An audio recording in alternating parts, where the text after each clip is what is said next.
사랑하는 아내와 사별하게 된 후 한동안 방황하며 세월을 보냈던 40대 남자입니다. 그 과정에서 장모님과 참 많은 일들이 있었는데요. 차마 다른 사람들에게 말하지 못했던 그 일화들을 익명의 힘을 빌려 털어놓고자 합니다. 운이 좋게도 딱 결혼하고 싶은 나이에 마음 맞는 여자를 만나게 됐어요. 취미 동호회에서 만나게 됐는데 머리부터 발끝까지 딱 제 이상형인 겁니다. 그때부터 저의 열렬한 구애가 시작됐죠. 다른 남자들도 그녀를 마음에 품고 있는 것 같았지만 저의 적극적인 대쉬로 결국엔 저의 연인이 됐네요. 그때는 정말 세상을 다 가진 것 같았습니다. 제가 가진 건 전문의 자격증 딱 하나뿐이었어요. 얼굴도 그럭저럭, 키도 큰 편이 아니었고 남들이 봤을 땐 미녀와 야수처럼 보였을 겁니다.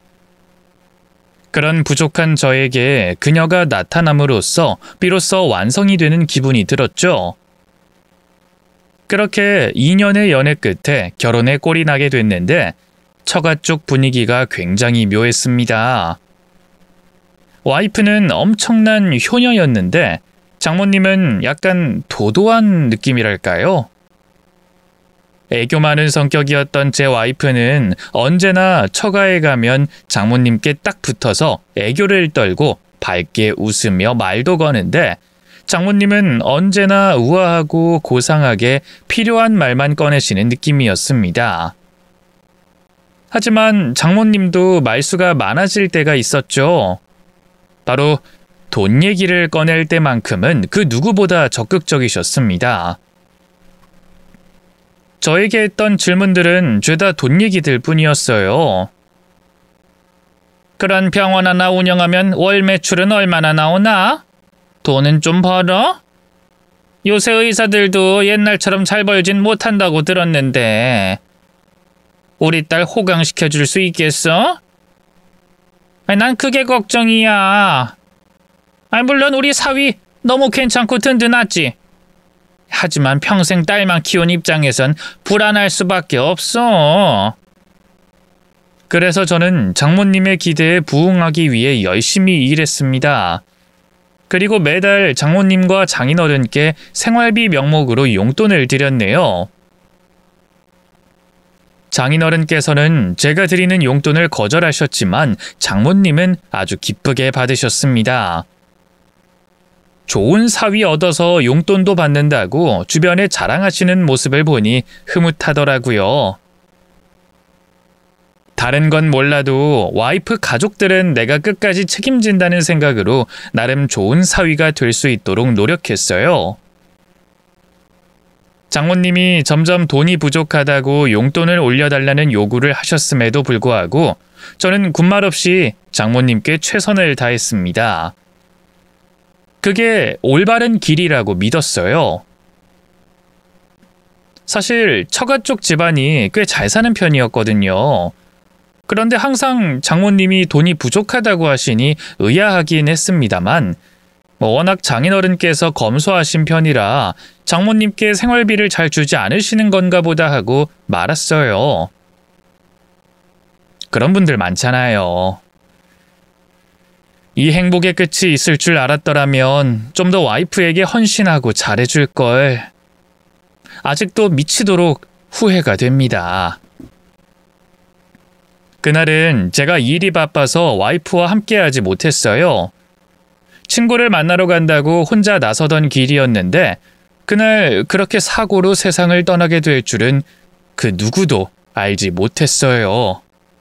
전화를 받는데 순간 이게 꿈인 건가 싶더라고요. 정신을 차려보니 이미 의식을 잃은 와이프의 모습이 제 앞에 있었습니다. 그날 저는 인생을 지탱하던 끈이 뚝 끊어지는 기분을 느꼈고 한동안 정신을 차리지 못했어요. 장례를 치르는 내내 믿을 수 없어서 아무것도 할 수 없었습니다.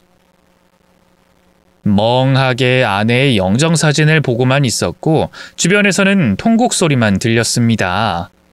바로 그때 날카로운 웃음소리가 제 귓가에 들렸어요. 돌아보니 그 웃음소리의 주인공은 다름 아닌 장모님이었습니다. 친한 분들이 오셨는지 둘러앉아 대화를 나누고 있었는데 장모님은 깔깔 웃으며 싱글벙글 웃고 계시더라고요. 딸의 장례식장에서 저렇게 웃고 있는 게 말이 되나 싶었습니다.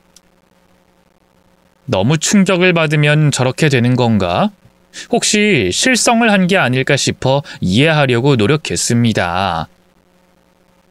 자식을 잃은 그 슬픔을 제가 어떻게 헤아릴 수 있겠습니까? 장모님이 추모하는 방식이 그러한가 보다 하고 말았죠.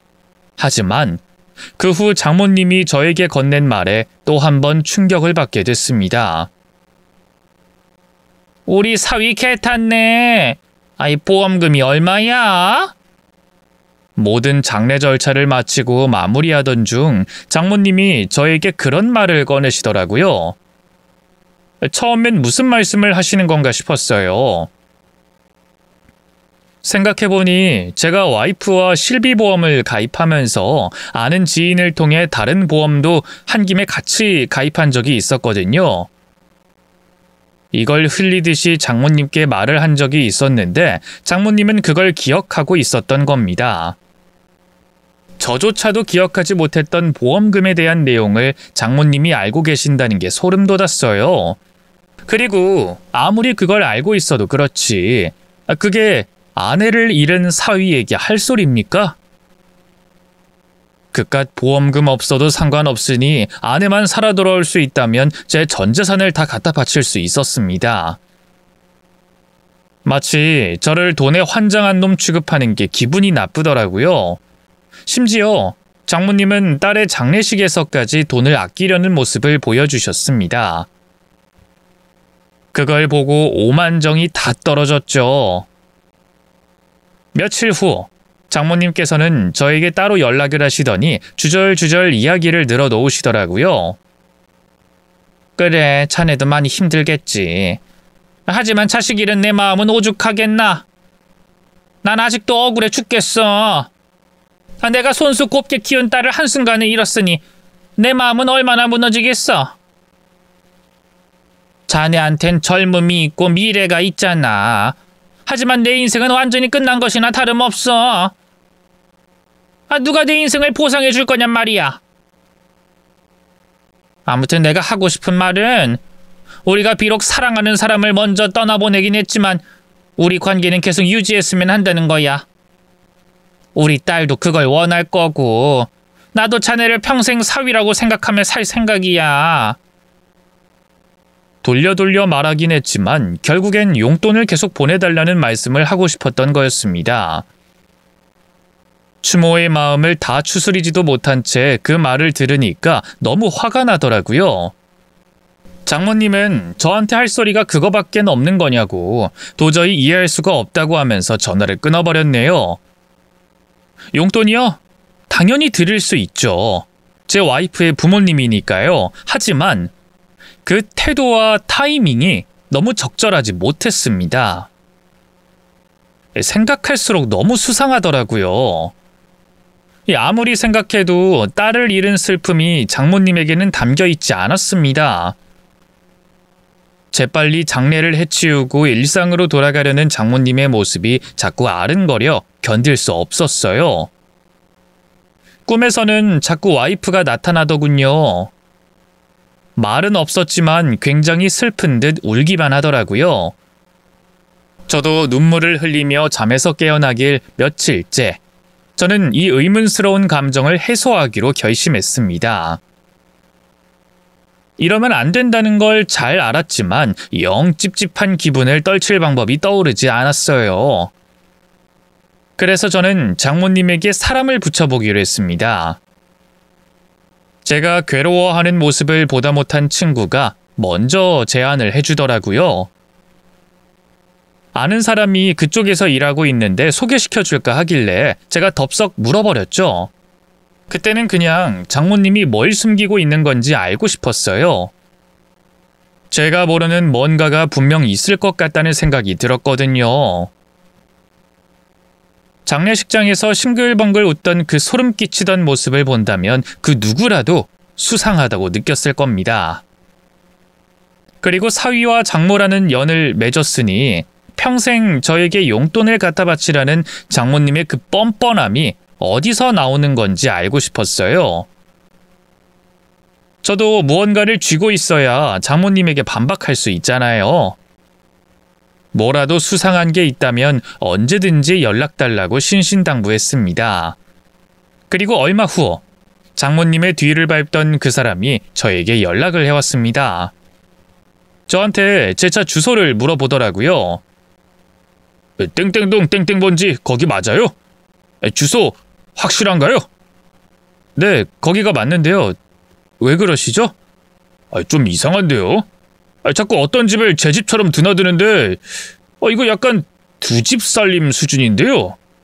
두 집 살림이요? 거기가 어딘데요? 멀진 않아요. XX동이요. 거기 누가 살고 있는데요? 그건 좀 더 알아봐야 할 것 같습니다. 좀만 더 기다려주세요. 그리고 얼마 후 그 사람에게 또 연락이 왔습니다. 그리고 조심스레 추정을 하더라고요. 이건 제 개인적인 생각인데요. 이런 경우는 딱 한 가지밖에 없어요. 두 집 살림 맞아요. 그쪽 집에 60대 남자랑 30대 여자 부녀지간이 살고 있더라고요. 딱 보면 느낌 오지 않아요? 거기 사는 둘 모두 무직입니다. 생활빈 다 어디서 오겠어요? 그 사람의 추측은 그럴싸했습니다. 장모님이 두 집 살림을 하며 그 집에 끊임없이 지원을 해주고 있었다. 왜냐? 그 집의 구성원 또한 가족이니까. 그 집 딸도 장모님의 딸이고 제 와이프도 장모님의 딸이라면? 그런 식으로 상상을 한다면 모든 게 맞아떨어졌습니다. 왜 장모님이 항상 돈이 없다고 앓는 소리를 했는지, 왜 저를 계속 사위 취급하면서 용돈을 요구하시는지, 심지어 장모님은 주말마다 친구를 만난다며 항상 어디론가 외출을 하곤 했습니다. 가족을 내버려 두고 어딜 그렇게 가시나 그때는 이상하게 느꼈었는데 이제는 모든 게 납득이 되더라고요. 숨기고 몰래 지원해주는 가정이 있었기 때문에 그렇게 바쁘게 움직이고 있었던 겁니다. 생각보다 어마어마한 비밀을 알게 된 저는 이 사실을 장인어른께 말을 해야 하나 말아야 하나 고민하게 됐어요. 더 이상 알려야 하는 게 맞겠지만 가뜩이나 딸을 잃고 상심이 크신 장인어른께 또 한 번 충격을 드릴 순 없었습니다. 딸바 보였던 장인어른께서는 그날 이후로 세상을 사는 의미가 없으시다며 하루가 다르게 늙어가고 계셨습니다. 제가 신경이 쓰였는지 제 손을 꼭 잡으며 자네는 그래도 젊으니까 새 출발해야지. 앞날이 장창하니 우린 잊고 새로운 사람 만나 하며 저를 생각해 주셨죠. 어차피 끝난 사이고 남의 가정에 찬물을 끼얹을 수 없었기에 저는 그 비밀을 혼자만 품고 살아가기로 결심했습니다. 그렇게 저는 아내를 잃고 처가 식구들과 연을 끊은 후 혼자 살아가게 됐네요. 짧지만 강렬했고 제 인생의 전부나 다름없는 사람이었기 때문에 그 사람을 보내준다는 건 정말 힘들고 어려운 일이었어요. 앞으로 살아갈 날들이 더 많았던 사람인데 떠날 때 얼마나 억울했을까, 얼마나 미련이 많이 남았을까 생각하니 가만히 있어도 눈물이 나왔습니다. 가끔씩 아내가 제 꿈에 나와 아무 일도 없었다는 듯이 웃어줄 때면 이 꿈이 영원히 지속되길 바라면서 깨어나지 않고 계속 잠든 적도 있었어요. 하지만 다 소용없더라고요. 사람을 마음속에 품는 일이 얼마나 힘든 일인지 그때 절실히 깨닫게 됐네요. 겨우 다시 일상을 찾아 생활하고 있었는데 때 아닌 손님이 저를 찾아왔습니다. 바로 장모님이었죠. 제가 일하고 있는 곳에 직접 행차를 하셔서 당당하게 시간을 내달라고 요구를 하시더라고요. 용건은 또 돈이었습니다. 내가 자네한테 이런 말 꺼내기가 참 힘든데 말이야. 솔직히 너무 억울하더라고. 난 딸도 잃고 인생도 잃고 다 잃었는데 자네는 새 출발하면 그만이잖아. 어떻게 딸이 세상을 떠나자마자 가족의 연을 끊고 혼자 도망칠 수가 있어? 이젠 사위도 아니라 이거야? 저는 아직도 장모님을 가족이라고 생각하면서 살아가고 있습니다. 가족이면 연락도 좀 하고 방문도 좀 하고 자식 노릇이라는 걸 해줘야 할 거 아니야? 이제 우리한테 딸이 없는데 자네라도 그걸 해줘야 하는 거 아니야? 네, 자식 노릇 충분히 해드릴 수 있습니다. 그거 어렵지 않아요. 하지만 제 입장도 있잖아요. 저는 아내를 잃었습니다. 저에게도 마음을 추스릴 시간이 필요했고 혼자만의 추모가 필요했습니다. 저도 너무 괴로웠다고요. 자식 잃은 부모보다 더 괴로웠어? 자네는 오히려 잘 됐지. 보험금으로 새 출발하면 되니까. 예전부터 계속 보험금 얘기 꺼내시는데 왜 장모님은 돈 얘기밖에 안 하세요? 저 예전부터 너무 궁금했습니다. 장모님한테 대체 뭐가 더 중요한데요? 제가 볼 땐 딸을 잃은 것보다 사위가 받은 보험금이 더 중요한 걸로 보입니다. 그게 무슨 소리야? 지금 자네 나를 두고 돈에 환장한 사람으로 몰아세우는 거야? 기분 나빠서 정말. 그래. 딸까지 잃은 마당에 나도 억울함은 풀어야겠어. 자네가 우리 딸한테 해준 게 뭐가 있어? 나는 우리 딸 삼시세끼 밥 챙겨 먹이고 입히고 재우면서 평생을 바쳤어. 근데 자네가 보험금을 홀랑 가져가 버리니 내가 안 억울해? 사람이 양심이 있으면 가장 상심이 큰 부모에게 그걸 반납해야 할 거 아니야? 그러니까 장모님 말씀은 제가 받은 보험금을 장모님께 드리라는 말씀인가요? 그런 법이 어디 있습니까? 사람이 도의적으로 마땅히 해야 할 일이 있는 법이야. 자네는 우리 딸이랑 신혼생활 몇 년 해놓고 그 큰 돈을 가져가 버리니 얼마나 내 딸이 한이 남겠어? 솔직히 그 사고도 나는 의문스러워. 왜 거기서 그런 사고가 났냔 말이야? 자네 진짜 그 현장에 없었던 거 맞아? 말 조심하세요. 경찰 조사라도 받을까요? 그럼 믿으시겠습니까? 그래, 그건 내가 너무 선을 넘은 것 같고. 어쨌든 우리 딸 효녀였던 건 알지? 평생을 지 부모밖에 모르던 애야. 그 애가 그토록 사랑하는 부모를 놓고 세상을 떠났으니 얼마나 이 세상에 미련이 많이 남았겠어. 오죽하면 내 꿈에 나타나서 막 울더라니까. 우리는 이제 봉양해줄 자식도 없고 손주도 못 보고 이 인생이 얼마나 허무한지. 자네가 이런 우리 마음을 알면 입 싹 닦아버리고 모른 척하면 안 되지. 양심 있으면 우리를 챙겨야지. 분명 장인어른은 제 인생 응원해 주시겠다고 새 출발하라고 하셨습니다. 그런데 장모님께서는 왜 이렇게 저한테 사위 노릇을 원하시는지 모르겠습니다. 결국엔 원하는 건 돈이잖아요. 안 그렇습니까? 결국에 저는 장모님한테 돈 갖다 바치는 존재였던 겁니까? 애정과 연대감 이딴 거 없이 그냥 돈이었던 거잖아요. 자네가 말을 못 알아듣니 노골적으로 말할 수밖에 없는 거야. 나도 이렇게까지 직접적으로 말하고 싶지 않았어. 보험금 전부를 바라진 않어. 그래도 위로금 명목으로 절반 정도는 나한테 줬으면 해. 내 딸 행복하게 만들어준다고 데려가 놓고 결국엔 이 모양 이 꼴로 만들었잖아. 이 상황에 자네 책임이 큰 거 알지?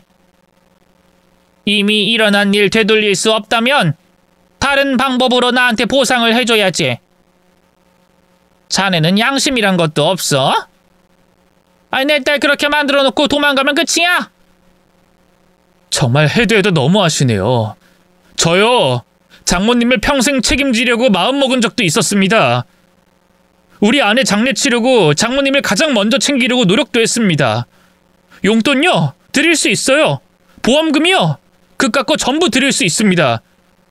하지만 도저히 납득할 수 없는 게 있습니다. 대체 왜 장모님은 딸을 잃었는데 그런 식으로 행동하십니까? 왜 이렇게 태어나시냐고요? 왜 장례식에서 그렇게 웃으셨어요? 모두가 오열하고 있던 그때 왜 장모님만 웃고 계셨냐고요? 자네가 내 속을 알아? 알지도 못하면서 왜 그딴 말을 짓거려? 사실 저 장모님에 대해서 다 알고 있어요. 그러니까 장인어른께 비밀 발설하기 전에 돌아가세요. 그리고 마음이 정돈되면 다시 얘기하는 걸로 해요. 내 비밀? 비밀이 어딨어? 장모님 두 집 살림하는 거 다 알아요. XX동에 부지런히 다니시는 거 제가 모를 줄 알았어요? 그 말을 꺼내자마자 장모님은 얼굴이 빨개져서 말을 더듬고 횡설수설하기 시작하더라고요. 무슨 말을 하는 거야? 자네랑 헛소리 나눌 시간 없어. 그쪽 집안에도 딸이 있으시더라고요. 딸을 동시에 둘이나 키우시느라 돈이 많이 드셨겠어요. 하긴 그쪽은 무직이던데 얼마나 장모님 혼자 애쓰셨겠어요. 돈이 많이 들만도 했겠죠. 그래서 저희 와이프 장례식 날 눈물 한 방울 안 흘리신 겁니까? 애정이 없어서? 자네가 뭘 알아? 내 인생에 대해서 알아? 증거 있어? 있냐고? 증거야 많죠. 이거 그대로 들고 장인어른께 가면 어떻게 될지 전 잘 모르겠습니다. 저도 이렇게까지 장모님과 얼굴 붉히고 싶지 않습니다. 보험금 달라고요? 엉뚱한 집안에 갖다 바칠 게 뻔한데 제가 그 돈을 꼭 줘야 합니까? 전 차라리 이 돈을 우리 아내를 위해 쓸 겁니다. 제 돈이니까 제 마음대로 써도 되는 거잖아요. 지금 날 협박하는 거야? 장모님이 절 먼저 협박하시길래 저도 마음속에 품고 있었던 말을 꺼낸 것뿐입니다. 보험금으로 마음의 상실감을 보상해달라고요? 제 눈에는 그냥 적절한 핑계로 저한테 돈 뜯어내려는 걸로 보입니다.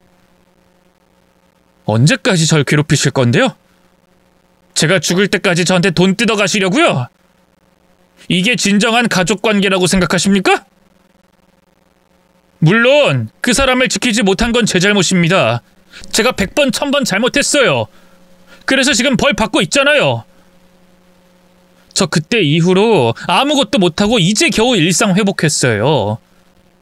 지금도 그때만 생각하면 눈물만 나오고 아무것도 못합니다. 근데 장모님은 어떻게 하면 사위한테 돈을 뜯어낼까 궁리만 하고 있잖아요. 딸은 안중에도 없습니까? 어떻게 부모가 그래요? 자네도 내 입장 돼보면 이해가 갈 거야. 내 인생이 얼마나 불쌍한지 자네는 아무것도 몰라. 나만 알지. 내 인생 불쌍한 건 나만 알아. 내 새끼한테 잘해주고 싶고 퍼주고 싶은 건 누구나 똑같아. 그러니까 우리 와이프는 장모님의 친딸이 아닌 거잖아요.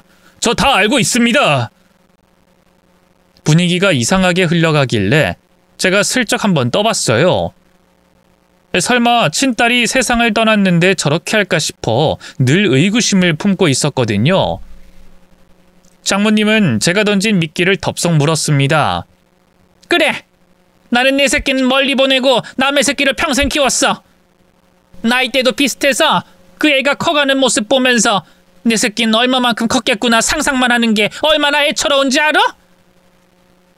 돈만 보내주면 뭘 해.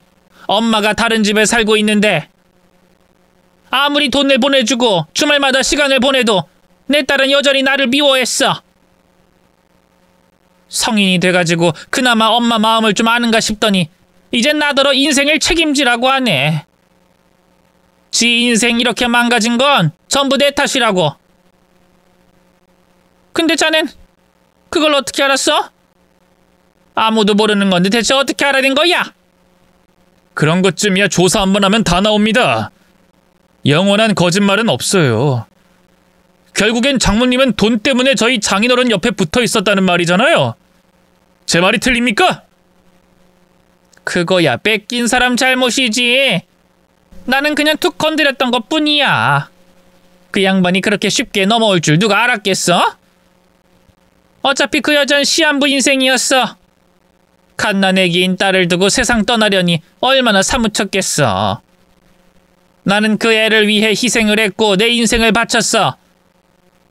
말이 좋아 희생이지. 결국엔 상간녀로 자리를 꿰찬 후에 본처가 죽은 이후로 쭉 엄마 행세를 하며 살았다는 거잖아요.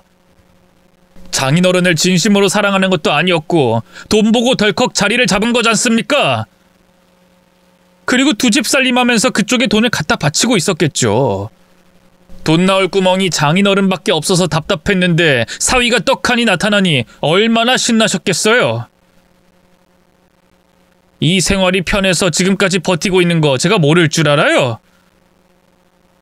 생각해보니 장모님은 손해볼 게 아무것도 없네요. 길은 정이고 뭐고 다 필요 없이 딸이 세상을 떠나면 장인어른 재산은 전부 장모님 것이 되니까 얼마나 좋았겠어요. 그러니까 장례식장에서 대놓고 깔깔대며 웃었겠죠. 말 함부로 하지 마! 난 우리 딸 사랑했어. 내 딸이 아니라고 생각한 적 단 한 번도 없었어. 아니요. 제가 볼 땐 아니에요. 길은 정이 더 무섭다고 하는데 장모님은 전혀 아니었어요. 제 3자인 제가 봤을 때도 장모님은 제 아내한테 애정이 없었어요. 그걸 제 와이프가 눈치 못 챘을까요? 평생을 엄마를 짝사랑만 하다가 세상을 떠난 건데 미안하지도 않으세요? 아무것도 몰랐던 제 아내 인생은 뭐가 되는데요? 제 아내는 그저 장인어른한테 잘 보이기 위한 수단이었던 거잖아요. 그냥 인질이었던 거지 않습니까? 뭐가 그렇게 화가 난 거야? 우리 딸은 내가 친모가 아닐 거라는 생각은 단 한 번도 한 적이 없어. 내가 그렇게 키웠으니까. 맹세코 계모처럼 키운 적 단 한 번도 없었어. 그래서 뭐가 달라지는데? 내가 그 아이의 친모가 아니라고 해서 달라지는 게 하나라도 있어? 나는 내 인생을 바쳐서 그 애를 위해 살았어. 내 새끼 포기하고 남의 새끼를 위해서 내 인생을 갈아 넣었다고. 오히려 친모보다 더 대단한 거지. 네, 장모님이 돈에 집착하지 않았더라면 대단한 인생이었겠죠. 희생만 했다면 그 누가 뭐라고 욕했겠어요. 문제는 장모님의 태도입니다. 맘 같아선 장인어른께 다 말씀드리고 싶을 지경이니 더 이상 절 자극하지 마세요. 지금 남이 일하는 곳에 불쑥 찾아와서 시간 뺏고 있는 거, 이거 업무 방해인 거 모르십니까? 자네 이런 사람 아니잖아. 일단 진정하고 우리 둘이서 이야기를 마무리 짓는 걸로 해. 아 그래, 내가 보험금 바라고 온 건 너무 무리한 요구였어. 자네도 슬퍼할 시간이 필요할 테니 더 이상 말은 꺼내지 않겠네. 하지만 그것만은 알아둬. 나는 내 딸을 사랑했어. 그것만은 진심이었어. 하지만 나는 친모로서 책임질 또 다른 딸이 있었어. 그러려면 돈이 꼭 필요했지. 하지만 능력 없는 내가 어디서 돈을 구할 수 있었겠어? 아니, 내가 살아온 방식이 이런 걸 어쩌겠어. 우리 집 양반은 가진 건 많은데 돈은 절대로 안 풀어. 아이, 찔끔찔끔 생활비만 준다니까. 아, 이러니 내가 얼마나 답답했겠어. 나도 이렇게 살고 싶진 않았는데 상황이 이런 걸 어쩌겠어. 평생을 이도저도 아닌 채로 살았어. 아니, 내 인생 너무 불쌍하지 않아? 그러니까 우리 바깥 양반한테는 절대로 말하지 말아줘. 부탁할게. 그건 좀 생각해 보겠습니다. 말하기만 해봐. 내가 진짜 가만 안 둘 거야? 네가 뭔데 내 인생을 망가뜨려? 내 인생 네 인생 따로 살자고. 이젠 가족도 아니잖아. 무슨 말씀이세요? 한 번 사위는 평생 사위라고 저한테 보필하면서 살라면서요. 하여간 말 대답하는 거 하고는 이제 우리 인연은 여기서 끝이니까 간섭하지 말자고. 이건 명예훼손인 거 알지? 내 지인 중에 변호사 있거든? 우리 서로 조용히 살자고. 네, 알겠습니다. 저도 웬만하면 이 비밀 끝까지 지켜주고 싶네요. 발설하기 전에 장모님도 그냥 조용히 사세요. 그렇게 장모님과의 대화를 차단한 후 연을 끊어버렸습니다. 결국엔 알지 못했던 진실까지 전부 알아버리고 말았네요. 장모님은 인생 자체가 거짓이었던 겁니다. 상간녀로 남의 가정을 깨부수고 심지어 재산까지 탐내고 있었던 거잖아요.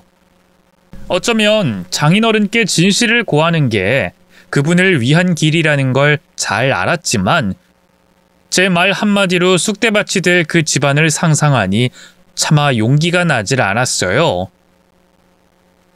장인어른을 위해서 이 진실을 밝히느냐 아니면 모른 척 내 인생을 사느냐, 이 두 가지의 선택지를 두고 저는 끊임없이 고민을 하고 있었습니다. 시간이 지나니 그 일도 점차 잊혀지더라고요. 제가 장인어른만큼은 각별히 생각했기 때문에 명절이나 생신날 연락을 드리곤 했는데 가까스로 마음을 추스리고 잘 살고 계셔서 다행이라 생각했습니다. 장인어른은 제가 전화를 할 때마다 "아이, 자네는 새 인생 살라니까 왜 자꾸 전화를 하고 그래? 다음부턴 전화할 필요 없어." 하시며 정을 떼려고 하시더라고요. 그래서 그분 인생에 장모님이 있어서 다행인가 싶기도 하고, 홀로 나이를 먹어가는 것보다는 동반자가 옆에 있다는 게 나을 수도 있겠다는 생각이 들더라고요. 그 누구도 만나지 않으리라 다짐했건만 이 시간이라는 게 참 신기하더라고요. 그 후 우연히 환자로 온 여자분 한 명이 저에게 관심이 있다며 연락처를 물어보더라고요. 처음엔 거절했습니다. 그 후로 바깥에서 우연히 만나게 되어 대화를 나누게 되면서 가까워지기 시작했죠.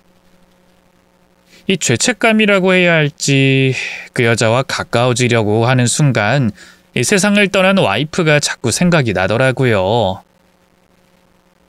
그렇게 저는 갈팡질팡하며 마음을 온전히 붙잡지 못했고, 그 여자는 그런 저를 넓은 마음으로 이해해줬어요.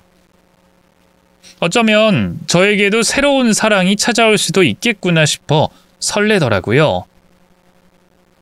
조심스레 연인이 되기로 약속하면서 저희는 살아온 인생을 공유하며 서로를 보듬었습니다.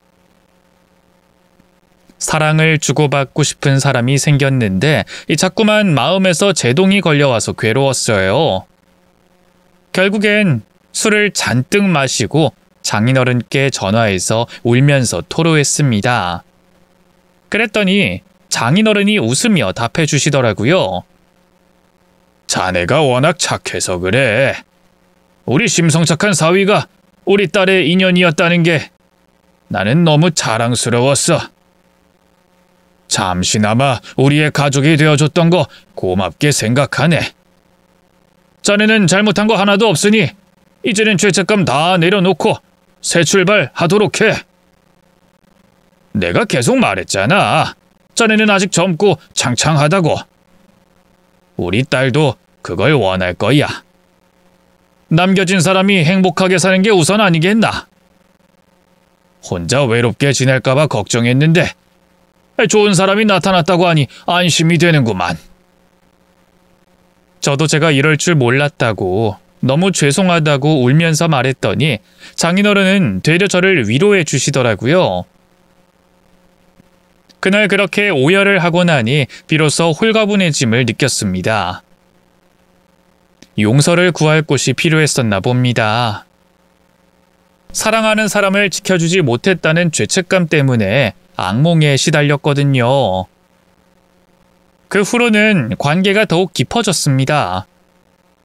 만나던 그 여자가 자신의 가족을 소개시켜주고 싶다고 했을 땐 큰 결심이 필요했지만 어쨌든 앞으로 한 발 내딛기 위해서 필요한 과정이기에 용기를 냈습니다.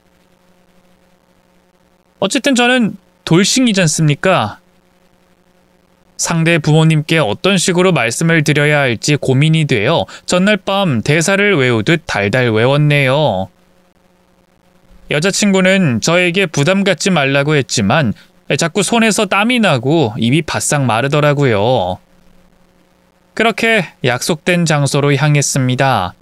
그리고 저는 그 약속 장소에서 전혀 예상치 못한 사람을 만나게 됐습니다. 바로 저의 장모님이었죠. 꾸벅 인사를 한 그 순간 뭔가 잘못됨을 깨닫고 얼른 고개를 들었더니 제 앞에 장모님이 저를 바라보고 계시더라고요. 너무 놀라서 굳어버리자 장모님이 먼저 인사를 건넸습니다. 우리 인연이 여기까지 뻗어 있는 걸 보니 보통 사이가 아닌가 보네. 아니, 이게 무슨... 자네도 알잖아. 나한테 친딸이 있는 거. 내 딸이 만나는 남자가 있다고 하길래 인사하러 왔더만 자네가 여기 올 줄은 몰랐네. 너무나 태연한 그 표정과 분위기를 보고 머리를 굴려봤어요. 아무리 생각해도 우연이라기엔 너무 수상하더라고요. 너무 놀라고 어이가 없어서 그 자리를 빠져나왔습니다. 여자친구가 "오빠, 왜 그래?" 하며 쫓아오더라고요. 분노를 참지 못하고 여자친구를 향해 추궁했습니다. 대체 어떻게 된 일이야? 왜 내 장모가 저기 앉아있냐고? 이 모든 게 다 계획된 거지? 너 일부러 나한테 접근한 거지? 오빠, 나는 그냥 엄마가 좋은 사람 있다고 하길래 병원에 찾아갔던 것뿐이야. 딱 만나자마자 내 스타일이길래 내가 접근한 거지. 무슨 의도가 있어서 다가갔던 건 아니야. 그리고 우리 사랑하는 사이잖아. 그거면 된 거 아니야? 과거가 뭐가 중요해. 나한텐 아무 상관없는 일이야. 다 알았네. 너도 알고 있었네. 둘이 아주 작당을 모의했네. 저는 화가 나서 다시 장소로 들어가 장모에게 다가갔습니다. 너무 궁금해서 물어봤어요. 대체 저한테 왜 그러시는 겁니까? 왜 저한테 작업 친 거냐고요? 작업이라니? 난 아무것도 몰랐어. 내 딸이 자네를 만난다고 하길래 너무 놀랐지 뭐야. 원래 사람 인연이라는 게 그런 거 아니겠어? 끊을래야 끊을 수 없는 게 인연이라는 말 못 들어봤어? 저기요. 헛소리는 집어치우시고요. 왜 이렇게 된 거냐고 묻잖아요. 난 아무것도 한 게 없다니까. 그저 딸이 아프다고 하길래 병원 소개시켜준 것뿐이지. 부모로서 병원 정도는 추천해줄 수 있는 거 아닌가? 그 외에는 너희들이 알아서 찢고 볶고 난리를 피웠잖아. 이게 다 내 계략이었다고 생각해? 자네 너무 상상이 심한 거 아니야? 내가 무슨 신도 아니고 남녀 사이의 인연을 어떻게 마음대로 이어줄 수 있겠어? 그리고 화낼 건 나지. 우리 딸 그렇게 보낸 걸로 모자라서 내 친딸까지 건드려? 어떻게 자매나 마찬가지인 애들을 둘 다 건드릴 수가 있어? 나도 자네랑 더 이상 엮이고 싶지 않은 사람이야. 네, 그럼 여기서 인연 완전히 끝내면 되겠네요. 따님이랑 당장 헤어질 테니까 그런 줄 아세요. 잠깐만. 왜 이렇게 마음이 급해? 지금 이 상황에서 아쉬운 건 자네 아닐까? 생각해봐. 아무리 직업이 좋아도 이혼남이잖아. 심지어 사별이라니. 얼마나 팔자가 사나우면 그렇게 되겠냐고. 자네가 세장가 가는 게 어디 쉬운 줄 알아? 남자는 혼자 사는 거 절대로 못해. 여자가 있어야지. 그래서 그쪽 친딸이랑 결혼이라도 하란 말씀이세요? 뭐 나쁠 거 없지. 나도 생각해보니 괜찮은 것 같아서 제안하는 거야. 우리가 다시 가족이 된다면 얼마나 끈끈해지겠어. 대신 자네는 내 비밀을 평생 가슴에 묻어야겠지. 그리고 얼마나 좋아. 우리 바깥 양반이 세상 떠나면 그 재산 전부 내 것이 된다니까? 그럼 자네 목도 생기는 거야. 아마 입이 떡 벌어질걸? 자네가 이해력이 부족해서 내가 차근차근 말해주는 거야. 세상에 돈 마다하는 사람이 어딨어. 자네 아무리 개원하고 잘나간다고 하지만 그게 영원하란 법은 없지. 월세 직원들 월급 주면 뭐 남는 게 있어? 노후는 어떡할 건데? 어쨌든 나중에 큰 돈이 필요할 때가 올 거야. 아이 솔직히 말해서 이혼한 남자 받아줄 수 있는 돈 많은 집안이 있을 것 같아? 잘 생각해봐. 자네한테도 나쁘지 않은 선택일 거야. 어쨌든 우린 서로를 잘 알고 있잖아. 자네는 내가 친딸이 있다는 걸 알고 있고 나는 자네가 어떤 식으로 혼자가 됐는지 굳이 설명하지 않아도 잘 알고 있어. 아이 또 새롭게 누굴 만나고 그쪽 집안 어르신한테 설득할 시간 낭비하지 말고 서로 타협을 하잔 말이야. 우리 딸 겪어봐서 알겠지만 참 괜찮은 애야. 남주긴 아까운데 자네 정도라면 내가 반갑게 맞이할 수 있을 것 같아서 그래. 어떻게 이러실 수가 있어요? 세상 떠난 제 아내한테 미안하지도 않으세요? 하늘에서 그 사람이 이 상황을 보고 얼마나 억울해하겠어요? 이게 말이 됩니까? 아이 자네도 부모가 돼보면 알 거야. 이래나 저래나 피부치만 못해. 여태껏 내가 얼마나 참고 살았는지 알아? 기른 딸은 똑똑하고 밝고 잘 나가는데 내 친딸은 늘 양보만 하고 사람 구실도 못하고 살았어. 그걸 보는 내 속이 어떻겠어. 아이 산 사람은 살아야지. 그래서 사람 구실도 못하는 그쪽 친딸을 저한테 거둬달라고요? 싫습니다. 제가 무슨 쓰레기 수거장입니까? 아 자네도 어차피 장인어른 재산 보고 장가온 거 아니었어? 돈 보고 결혼한 거 맞잖아. 그래서 보험도 그렇게나 많이 들었겠지. 착각하셨어요. 전 장인어른 재산 따윈 관심 없고요. 사랑만 보고 결혼했습니다. 그리고 지금은 아무리 사랑해도 장모님의 사위가 되긴 싫습니다. 제가 장모님 수작 모를 줄 알아요? 틈만 나면 돈 달라, 용돈 달라, 생활비 달라 타령만 하시겠죠. 제가 연락 끊으니까 돈 나올 구멍이 도저히 안 나왔나 보죠? 그래서 생각한다는 게 이렇게 딸이랑 저를 엮는 겁니까? 이게 통할 거라고 생각했어요? 제가 경고했잖아요. 다신 저 자극하지 마시라고요.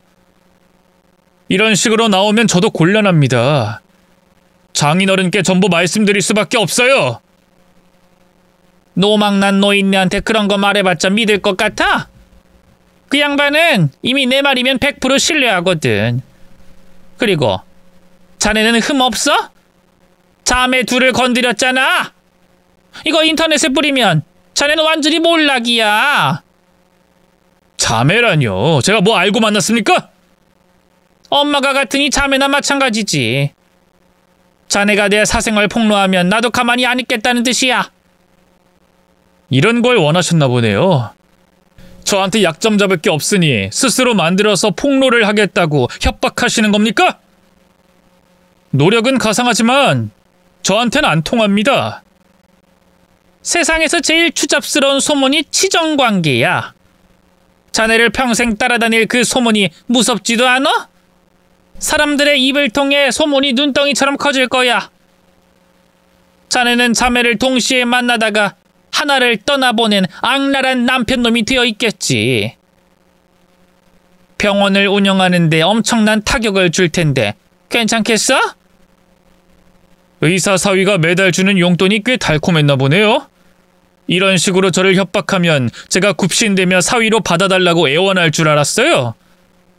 다 소용없습니다. 저는 장모님의 사위가 될 생각 없고요. 장인어른 재산이 얼마인지 관심도 없습니다. 평생을 속고 살았던 장인어른께 죄송한 마음도 없으세요?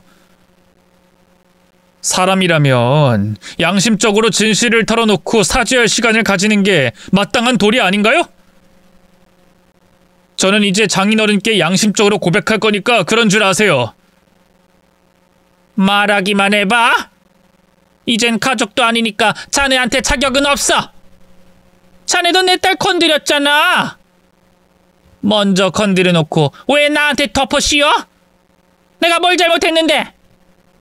희생한 게 잘못이야? 남의 새끼 밥 챙겨주고 정성껏 길러준 게 잘못이야? 한때 아꼈던 사위 호래비처럼 사는 거 불쌍해서 인생 좀 구제해 주려고 했더만 안 되겠네. 우리 인연 여기서 진짜로 끝내.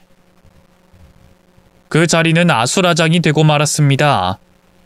장모님은 저를 설득하려다가 안 돼서 화를 내셨다가 또 울면서 자신의 비참했던 인생사를 늘어놓으셨습니다. 젊은 시절 진짜로 사랑했던 남자와 동거를 하며 딸까지 낳았지만 찢어지게 가난해서 슈퍼에서 라면을 훔쳐먹을 정도로 힘들게 살던 도중 지금의 장인어른을 만나게 됐다고 했습니다. 자신의 처지와는 다르게 부유하게 살던 그쪽 집안을 시샘한 나머지 그 자리를 꿰차기로 마음먹고 인생을 건 계획을 세우게 된 것이죠. 순수한 척, 때묻지 않은 척, 장인어른에게 접근해 마음을 사로잡은 뒤 본처가 세상을 떠나자마자 자연스레 가족이 된 겁니다. 그리고 자연스레 두 집 살림이 시작된 것이죠. 결국엔 부인이 아픈 와중에 불륜을 저지른 장인어른 잘못도 있었고 대놓고 유혹을 한 장모님의 잘못도 있었습니다. 이 손바닥도 마주쳐야 소리가 난다고 하지 않습니까? 아무리 생각해도 세상을 떠난 제 아내가 너무 불쌍했습니다. 자신의 아버지가 상간녀를 집에 들인 것도 모르고 계모를 친모랍시고 평생을 효도만 하다가 결국엔 친모를 따라간 거잖아요. 하늘도 무심하시지. 어떻게 천사 같은 사람을 먼저 데려갈 수 있는지 원망스럽습니다. 어쩌면 아내도 자신이 친모라고 생각했던 여자가 계모라는 사실을 어느 순간에 눈치를 챘을 수도 있었겠다는 생각이 들더군요. 어쨌든 성격이 온순하고 착한 그 사람이라면 알게 되더라도 모른 척 넘어갔을 수도 있었을 것 같습니다. 그래서 더 마음이 아픕니다. 혹시 몰라서 장모를 만났을 때 나눈 대화들을 전부 녹음해놨어요. 워낙 헛소리를 많이 하던 사람이라 나중에 혹시 필요할지 몰라 녹음 버튼을 눌러놨던 것이죠. 그렇게 저는 큰 결심을 하고 장인어른을 만나러 갔습니다. 워낙 각별하고 친밀했다 보니 입이 잘 떨어지지 않았지만 그날은 이상하게 용기가 생기더라고요. 저를 따뜻하게 맞아주시는 장인어른께 돌직구로 물어봤습니다. 왜 불륜을 저지르셨어요? 응? 그게 지금 무슨 말인가? 저 다 알고 있습니다. 장모님이랑 불륜으로 만난 사이잖아요. 그리고 제 와이프한테 친모가 따로 있었다는 사실도 다 알고 있습니다. 그걸 어떻게? 제가 왜 그걸 알고 있다고 생각하십니까? 저도 알고 싶지 않았어요. 장인어른은 그때 잘못 선택하셨습니다. 다른 여자한테 눈길을 주면 안 됐어요. 그리고 딸을 속여서는 안 됐습니다. 그래서 지금 일이 이렇게 된 겁니다. 그게 무슨 말인가?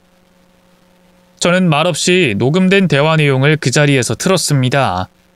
장모의 적나라한 표현이 쏟아져 나왔어요. 노망난 노인네가 돈을 안 풀어서 그렇다. 그 재산은 이제 전부 내 것이다 등등 장모의 검은 속내가 노골적으로 드러났습니다. 심지어 친딸이 있다는 사실과 두 집 살림을 하고 있었고 돈을 전부 그쪽으로 보내고 있었다는 사실도 고스란히 녹음돼 있었어요. 장인어른은 그걸 가만히 듣더니 한동안 아무런 말씀이 없으시더라고요. 그리고 흐느끼기 시작했습니다. 내가 죄인이지. 내가 몹쓸 놈이야. 우리 딸한테 너무 못된 짓을 저질렀어. 아빠를 잘못 만나서 그래. 저는 이 말들을 듣고 먼저 떠난 제 와이프가 너무 불쌍했습니다.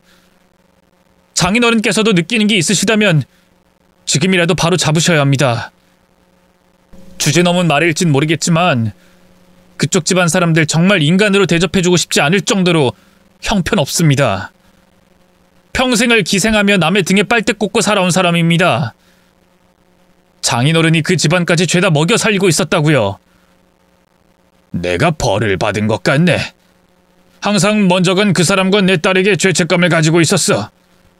언젠간 내 딸에게 솔직하게 말하고 용서를 빌고 싶었는데 그렇게 먼저 갈 줄은 몰랐지. 내가 아무래도 인생을 잘못 산 것 같구만. 자네한테도 면목이 없네. 이런 식으로 벌을 받을 줄 몰랐는데 참 인생이란 가혹하지. 결국엔 한 가정이 파탄이 나고 말았습니다. 어쨌든 제가 할 일은 다 끝마쳤으니 그 집안을 빠져나왔습니다. 잘못된 선택 하나로 인생이 이렇게 꼬일 줄 누가 알았겠습니까? 한때는 두 분을 존경하고 롤모델로 삼은 적이 있었는데 어쩌다 보니 이렇게 됐네요. 장인어른은 그 후로 이혼을 선언하셨습니다. 어떻게 알았냐고요? 장모가 저한테 연락을 해서 협박을 다시 하기 시작했거든요. 이혼을 하게 된 건 전부 제 탓이라며 인생을 책임지라며 고래고래 소리를 질렀습니다. 하지만 하나도 무섭지 않았어요. 이 모든 게 인과응보잖아요. 그리고 얼마 후 장모는 자세를 낮추고 저에게 매달리기 시작했습니다. 내가 지금 이 나이에 이혼당하게 생겼어. 자네가 너무 원망스럽고 밉지만 어쩌겠어. 다 없던 일로 해줄게. 그러니까 돈이라도 좀 꿔줄 순 없을까? 내가 지금 인생이 완전히 꼬여버려서 그래. 자넨 내 인생이 불쌍하지도 않아? 이 나이에 집에서 쫓겨나고 무능력한 딸 혼자 뒷바라지하게 생겼는데 돈도 없고 집도 절도 없는 사람이 뭘 할 수 있겠어. 그래도 자네가 나한테 예정이 남아있으면 날 한 번쯤은 도와줘야 하는 거 아니야? 자네는 보험금도 있고 버는 돈도 많잖아. 다 가졌잖아. 따지고 보면 내가 제일 불쌍한 사람이야. 내가 여태껏 희생하고 노력한 건 대체 누가 위로해주냔 말이야. 내 인생 억울해서 어떡해? 억울해서 어떻게 살아? 그놈의 보험금 얘기 좀 그만하세요. 그리고 희생요? 진짜 어이가 없네. 당신도 바라는 게 있고 목적이 있어서 희생하는 척한 거잖아요. 그리고 이제 남이라면서요. 2년 끈차더니 왜 저한테 대뜸 돈을 꿔달래요? 그렇게 돈 꼴 사람이 없어요? 가정주부로 평생을 살았어. 내가 아는 사람이 어디 있겠어. 그리고 내가 이혼을 당하게 된 건 다 자네 때문이잖아. 자네만 입 다물고 조용히 살았으면 모든 게 완벽했어. 왜 사람 말을 못 알아들으세요? 제가 알아듣게 설명해 드려요? 어쨌든 장모님이 먼저 불륜을 저지른 그 순간부터 잘못은 시작된 겁니다. 지금 눈덩이처럼 커진 그 상황을 수습해 드린 건 저였고요. 그 비밀이 평생 지켜질 줄 알았습니까? 언젠간 터질 문제였어요. 지금 그나마 여기서 이렇게 끝난 걸 다행으로 하세요. 그리고 뭔가 착각하나 본데 장모님은 원래 가진 게 아무것도 없었잖아요. 지금 그 상태가 원래 장모님의 모습인 겁니다. 그토록 애지중지 아끼는 친딸이 장모님을 보필하고 봉양해 주겠죠. 딸한테 좋은 신랑 만들어줄 생각은 그만하시고 딸을 인간답게 키우세요. 남자 하나 잘 만나서 팔자 피려는 심보는 이제 안 통하거든요. 쓸쓸히 가난하게 친딸을 뒷바라지해야 한다며 앓는 소리를 하는 장모를 보며 또 한 번 느꼈네요. 잘못을 저질렀으면 언젠가 벌을 받는다는 것을요. 참 어무합니다. 불과 몇 년 전까지만 하더라도 저와 와이프 그리고 장인 장모님까지 넷이서 평생 행복할 줄 알았는데 지금은 죄다 뿔뿔이 흩어지고 말았습니다. 이 험한 꼴을 세상 떠난 와이프가 보지 않아서 다행이라고 해야 할지 제가 괜히 주제 넘은 짓을 한 건 아닌지 아직도 헷갈리곤 합니다만 제가 과감하게 행동을 하지 않았더라면 저는 여전히 장모에게 돈 때문에 시달렸을 겁니다. 그깟 보험금이 뭐길래 그걸 달라고 집착을 한 건지 어딘가에 미쳐있는 사람은 무서운 구석이 있는 것 같습니다. 많은 주변 분들이 걱정을 해주셨는데 저는 나름대로 잘 살고 있습니다. 큰 기복 없이 잔잔한 삶을 살고 있네요. 큰 일을 겪었으니 지금 이 별탈 없는 삶에 감사하게 됩니다. 저는 아직도 와이프의 기일이 되면 그 사람이 잠들고 있는 곳에 가서 술을 따라주고 돌아옵니다. 저희 부모님을 비롯해서 지인들은 그만 잊고 새로운 사람 만나 늦지 않게 장가를 가라고 하는데 말이 쉽죠. 한 번 부부의 연을 맺었던 사람이기에 완전히 잊는다는 건 너무 힘드네요. 저도 언젠가 누군가를 만나 결혼을 다시 할 수도 있겠지만 먼저 떠나보낸 그 사람은 영원히 제 가슴 속에 남아있을 것 같습니다. 이제는 제 꿈속에 나타나지 않네요. 부디 그곳에서 평안하게 쉬고 있길 진심을 담아서 염원합니다. 이제서야 제 마음에 있는 모든 이야기를 다 풀어놓은 것 같네요. 마음이 한결 가벼워진 기분입니다. 제 이야기를 끝까지 들어주신 여러분들께 감사의 인사를 전하며 사연을 마무리 짓도록 하겠습니다. 감사합니다.